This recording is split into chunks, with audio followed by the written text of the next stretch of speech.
여기는 방콕 어느 평범해 보이는 중산층 동네에서 6개월 동안 홀연히 사라졌다가 금이 환영하며 돈다발을 들고 나타난 한 청년을 모두가 둘러싸고 있는데요. 다름 아닌 한국에 갔다가 6개월 만에 이렇게 큰 돈을 들고 나타난 것이라고 하는데요.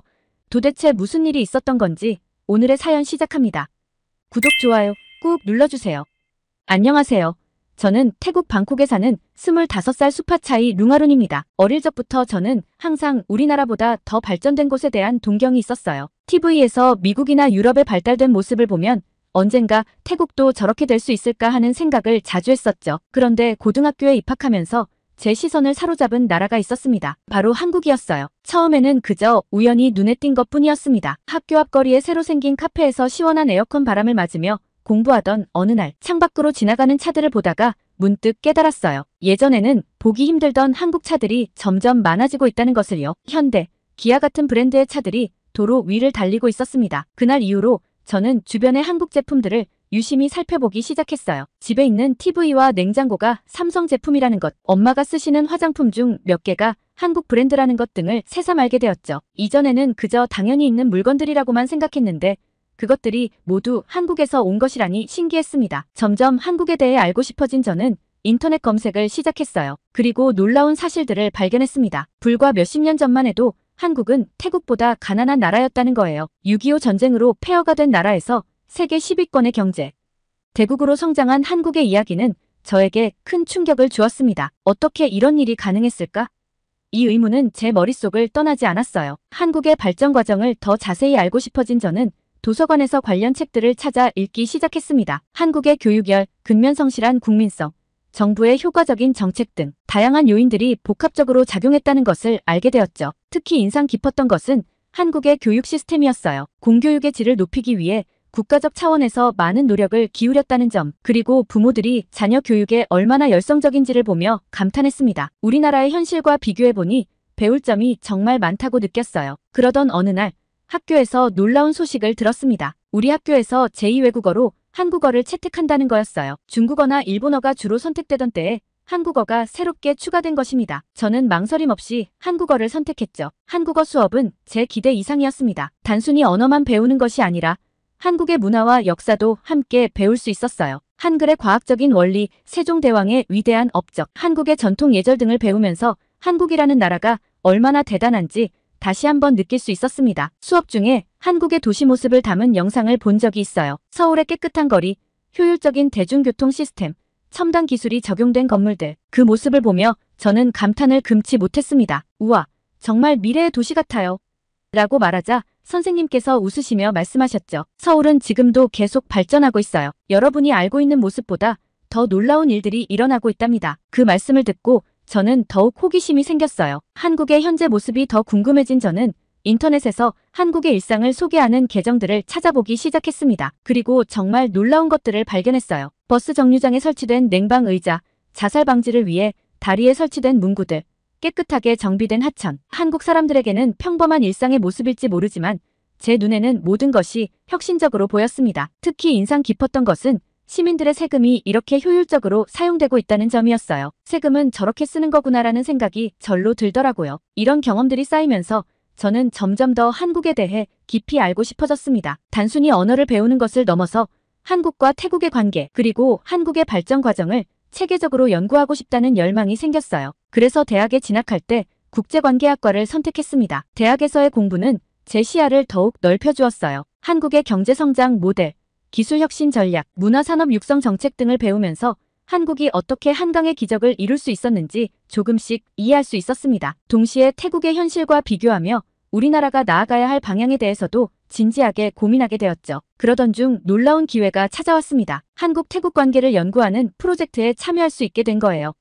이 프로젝트의 일환으로 한국을 직접 방문할 수 있다는 소식을 들었을 때 저는 정말 믿기지 않았습니다. 제가 그토록 동경하던 나라를 직접 눈으로 볼 수 있다니. 한국 방문을 준비하면서 저는 설렘과 긴장이 교차했어요. 과연 내가 상상하던 그 한국을 만날 수 있을까? 책과 인터넷에서 보던 모습들이 실제로는 어떨까? 온갖 생각들이 머릿속을 스쳐 지나갔습니다. 그리고 마지막으로 제가 한국에 관심을 갖게 된 또 다른 이유를 말씀드리고 싶네요. 바로 K-팝의 영향이에요. 특히 블랙핑크의 리사가 태국 출신이라는 사실은 저희 또래들에게 정말 큰 자부심을 주었답니다. 세계적인 스타가 된 리사를 보며 우리도 노력하면 저렇게 될 수 있다는 희망을 갖게 되었어요. K-팝을 통해 한국어에 더 관심을 갖게 된 친구들도 많았고 한국 문화에 대해 더 알고 싶어하는 분위기가 형성되었죠. 저 역시 K-팝 덕분에 한국어 공부에 더 흥미를 느낄 수 있었답니다. 한국에 도착한 그 순간부터 모든 것이 신기했어요. 인천국제공항의 첨단 시설들, 공항에서 서울로 향하는 깨끗하고 빠른 전철, 그리고 활기 넘치는 서울의 거리들까지 모든 것이 제가 상상했던 것 이상이었습니다. 특히 인상 깊었던 것은 한국의 기술력이었어요. 어디를 가든 최첨단 기기들이 일상 속에 자연스럽게 녹아 있었죠. 버스 정류장의 디지털 안내판, 지하철역의 스마트 티켓 발권기, 거리 곳곳에 있는 무료 와이파이 존 등 이런 것들이 한국인들에겐 당연한 일상이라는 게 놀라웠습니다. 연구 프로젝트를 위해 여러 대학과 연구소를 방문했는데 그곳에서 만난 한국의 연구진들의 열정과 전문성에 감동받았어요. 그들의 꼼꼼한 연구 방식, 끊임없는 질문과 토론 문화는 제게 큰 자극이 되었습니다. 이렇게 열심히 연구하고 노력하니까 한국이 빠르게 발전할 수 있었구나라는 생각이 들더라고요. 하지만 연구를 진행하면서 예상치 못한 충격적인 사실을 알게 되었습니다. 태국 내에서 한국 불법 체류가 일종의 성공 루트로 인식되고 있다는 거예요. 처음에는 이 정보를 믿기 어려웠어요. 어떻게 불법 체류가 성공 루트가 될 수 있지? 라는 의문이 들었죠. 더 자세히 알아보니 태국에서는 1년 동안 한국에 가서 일하면 10년치 태국 생활비를 벌 수 있다는 소문이 널리 퍼져 있었습니다. 이 소문을 들은 많은 태국인들이 관광비자로 한국에 입국한 뒤 비자 기간이 지나도 돌아오지 않고 불법으로 체류하며 일을 하고 있다는 거예요. 이 사실을 알게 된 순간 제 마음은 복잡해졌습니다. 한편으로는 그토록 동경하던 한국의 발전상을 직접 목격하며 감탄하고 있었지만 다른 한편으로는 그 이면에 이런 어두운 현실이 있다는 것에 충격을 받았어요. 왜 이렇게 많은 태국인들이 위험을 감수하면서까지 한국에서 불법 체류를 하려고 할까? 이 의문에 답하기 위해 저는 더 깊이 조사하기로 결심했습니다. 한국에 머무는 동안 태국인 커뮤니티를 찾아가 직접 이야기를 들어보기로 했어요. 그 과정에서 만난 한 태국인 노동자의 이야기가 특히 기억에 남습니다. 그는 이렇게 말했어요. 한국에서의 삶이 쉽지는 않아요. 항상 단속을 피해 숨어 지내야 하고 노동 착취도 심해요. 하지만 여기서 버는 돈으로 태국에 있는 가족들을 부양할 수 있어요. 한 달 월급이 태국에서 3, 4개월 일해서 버는 돈과 맞먹거든요. 이 이야기를 들으며 저는 마음이 무거워졌습니다. 불법 체류가 옳지 않다는 것은 알지만 동시에 그들의 절박한 상황도 이해가 되었거든요. 태국의 경제적 어려움, 일자리 부족 등 구조적인 문제들이 이런 선택을 하게 만든 것이라고 생각했어요. 하지만 동시에 이런 상황이 한국 사회에 미치는 부정적인 영향도 무시할 수 없었습니다. 불법 체류자들의 인권 문제, 노동시장 교란, 범죄 연루 가능성 등 여러 가지 문제점들이 있었죠. 이런 복잡한 생각들로 가득 찬 채 저는 한국에서의 연구를 이어갔습니다. 낮에는 한국의 발전상을 목격하며 감탄하고 밤에는 불법 체류 문제에 대해 고민하는 날들이 계속되었어요. 예를 들어 어느 날 현대자동차 공장을 견학할 기회가 있었는데 그곳에서 본 첨단 자동화 시스템과 효율적인 생산 라인에 정말 놀랐습니다. 이래서 한국 차가 세계적으로 인정받는구나라는 생각이 들었죠. 그런데 그날 저녁 태국인 불법 체류자들이 모여 사는 지역을 방문했을 때는 마음이 무거워졌어요. 좁은 방에 여러 명이 함께 살며 힘들게 일하는 모습을 보니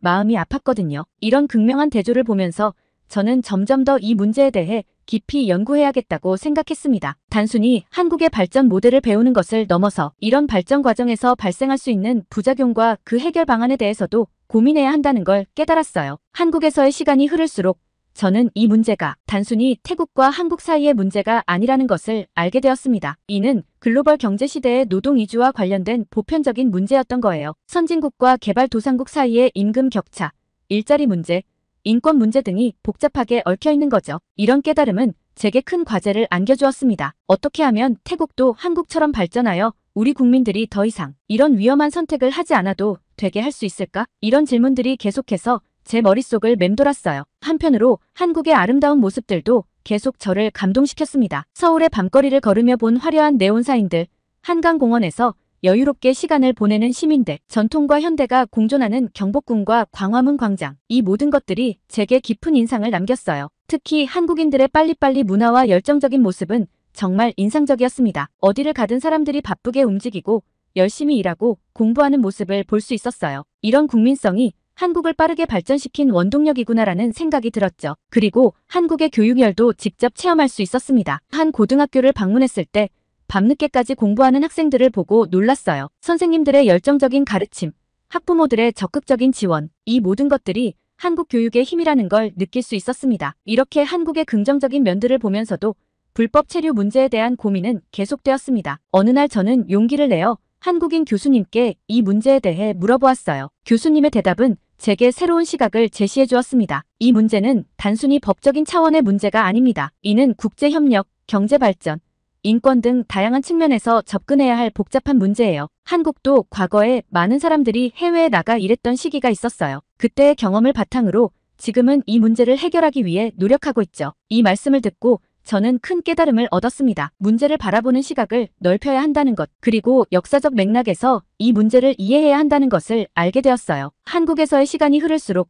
저는 이 경험을 어떻게 활용할 수 있을지 고민하게 되었습니다. 단순히 연구 보고서를 작성하는 것을 넘어서 제가 배운 것들을 실제로 태국의 발전에 기여할 수 있는 방법을 찾고 싶었어요. 그러던 중 우연히 한국에서 활동하는 태국인 지원단체를 알게 되었습니다. 이 단체는 불법 체류자들에게 법률 상담을 제공하고 합법적인 취업 기회를 연결해주는 등의 활동을 하고 있었어요. 저는 이 단체의 활동에 깊은 감명을 받았고 태국으로 돌아가면 비슷한 활동을 해보고 싶다는 생각이 들었습니다. 한국에서의 마지막 날, 저는 복잡한 감정에 휩싸였어요. 한편으로는 이렇게 발전된 나라를 직접 경험할 수 있어서 감사했고 다른 한편으로는 제가 알게 된 문제들에 대한 책임감을 느꼈습니다. 공항으로 향하는 길에 창밖으로 보이는 서울의 모습을 보며 저는 다짐했습니다. 언젠가 태국도 이렇게 발전할 수 있을 거야. 그리고 그 과정에서 나도 작은 역할을 할 수 있을 거야. 이제 태국으로 돌아가 제가 경험하고 배운 것들을 어떻게 활용할 수 있을지 고민해야 할 때입니다. 한국의 발전 모델을 배우는 것도 중요하지만 동시에 그 과정에서 발생할 수 있는 문제들을 어떻게 예방하고 해결할 수 있을지에 대해서도 깊이 생각해 봐야 할 것 같아요. 태국으로 돌아온 후 저는 한동안 적응하는데 어려움을 겪었어요. 한국에서 보고 느낀 것들이 너무나 크고 깊었기 때문이죠. 방콕의 거리를 걸으며 한국의 발전된 모습과 비교하게 되는 제 모습을 발견했습니다. 우리도 할 수 있을까?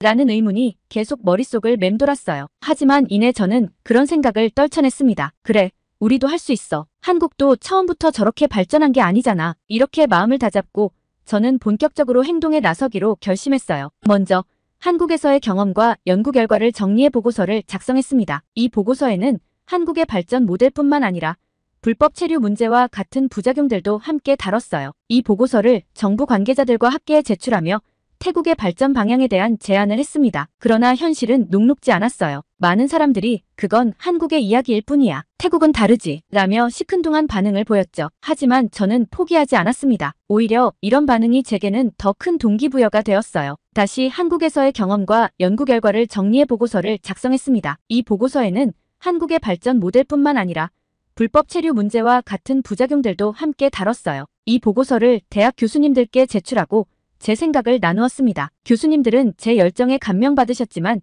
동시에 현실적인 조언도 해주셨어요. 수파 차이. 내 아이디어는 훌륭해. 하지만 이런 큰 변화는 하루아침에 이루어지지 않아. 내가 할 수 있는 작은 일부터 시작해보는 게 어떻겠니? 그 조언을 듣고 저는 제가 할 수 있는 일부터 시작하기로 했습니다. 대학 내 한국어 동아리를 만들어 한국어를 가르치기 시작했어요. 동아리 활동을 통해 한국 문화와 발전 경험을 공유하면서 많은 친구들이 한국에 관심을 갖게 되었죠. 또한 한국에서 만난 인연들을 활용해 소규모 온라인 멘토링 프로그램을 시작했어요. 한국의 대학생들과 태국 학생들을 연결해 서로의 문화를 교류하고 진로에 대해 이야기를 나누는 프로그램이었죠. 처음에는 10명 정도의 작은 규모였지만 점차 참여자가 늘어나기 시작했습니다. 이런 활동들을 하면서 저는 불법 체류 문제에 대해서도 계속 고민했어요. 직접적인 해결책을 제시하기는 어려웠지만 최소한 이 문제에 대한 인식을 높이는 것부터 시작하고 싶었습니다. 그래서 대학신문에 한국 불법 체류의 실태와 그 원인이라는 제목의 기사를 기고했어요. 이 기사에서 저는 불법 체류의 위험성과 함께 이 문제의 근본 원인인 태국의 경제적 어려움에 대해서도 다뤘습니다. 이 기사가 예상외로 큰 반향을 일으켰어요. 많은 학생들이 이 문제에 관심을 갖기 시작했고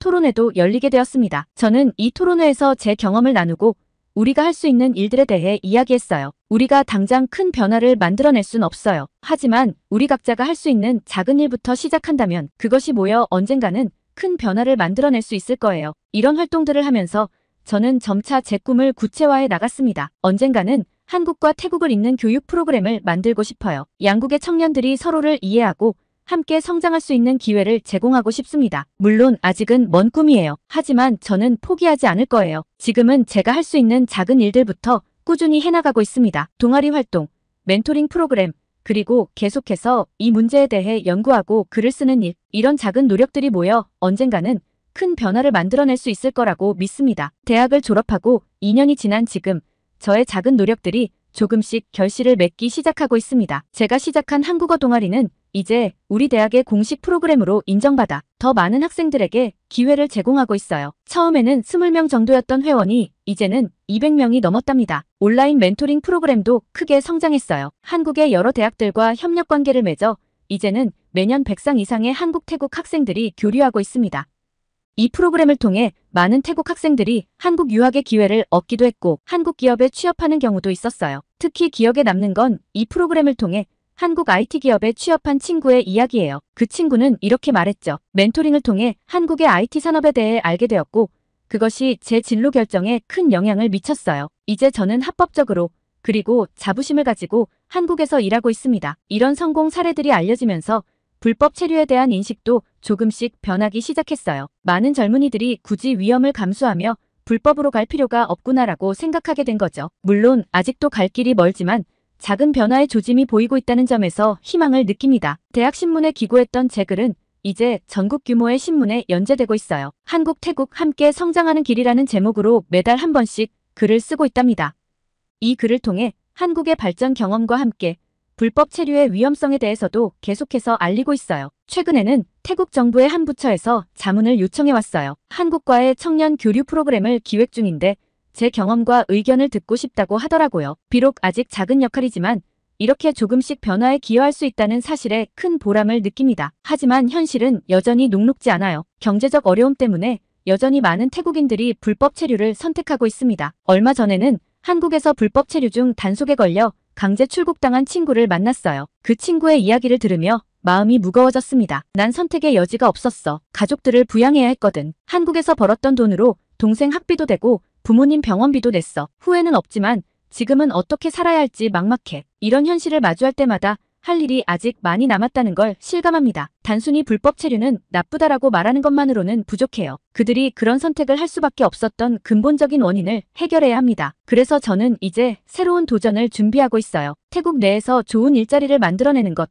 그것이 제 다음 목표입니다. 한국 기업들과 협력하여 태국에 투자를 유치하고 그를 통해 양질의 일자리를 창출하는 거죠. 물론 쉽지 않은 도전이에요. 하지만 포기하지 않을 겁니다. 이 모든 과정에서 제가 한국에서 배운 열정과 끈기가 큰 힘이 되고 있어요. 어려움이 있을 때마다 한국의 발전 과정을 떠올리며 힘을 내곤 합니다. 한국도 이렇게 어려운 과정을 거쳐 지금의 모습이 되었구나. 우리도 할 수 있어. 앞으로도 많은 어려움이 있겠지만 저는 희망을 잃지 않을 거예요. 한 걸음 한 걸음 나아가다 보면 언젠가는 태국도 한국처럼 발전할 수 있을 거라고 믿습니다. 그리고 그 과정에 제가 작은 역할이라도 할 수 있다면 그것이야말로 제 인생의 가장 큰 보람이 될 것 같아요. 우리 모두의 작은 노력들이 모여 큰 변화를 만들어낼 수 있을 거라고 믿습니다. 감사합니다. 오늘의 사연은 여기까지인데요.